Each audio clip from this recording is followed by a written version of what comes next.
اللہ دیکھ رہا ہے یہ تو سب کو ہی پتا ہے، ہاں پھر بھی چوری کرتے ہیں۔ اللہ دیکھ رہا ہے یہ سب کو پتا ہے پھر بھی گالی دیتے ہیں۔ اللہ دیکھ رہا ہے سب کو پتا ہے پھر بھی 2 نمبری کرتے ہیں مال میں۔ اللہ دیکھ رہا ہے یہ سب کو پتا ہے پھر بھی جھوٹ بولتے ہیں۔ ہوتا ہے نا سب کچھ، لیکن اگر یہاں جہاں پہ یہ لکھا ہو کہ کیمرے کی آنکھ آپ کو دیکھ رہی ہے، وہاں سے چوری بولیں چوری نہیں کر چلے کریں بھی تو کم از کم ڈر تو ہوتا ہے نا۔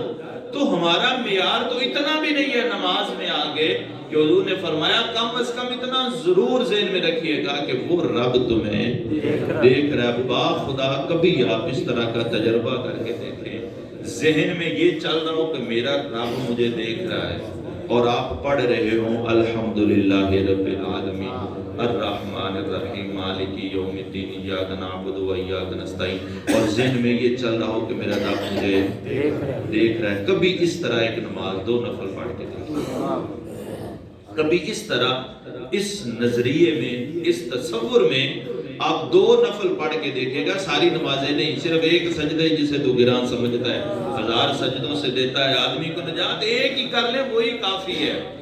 تو آپ اس طرح 2 نفل پڑھ کے دیکھیے گا، پھر آپ کو لطف آئے گا اس حدیث کو پڑھنے کا بھی اور اس پر عمل کرنے کا بھی۔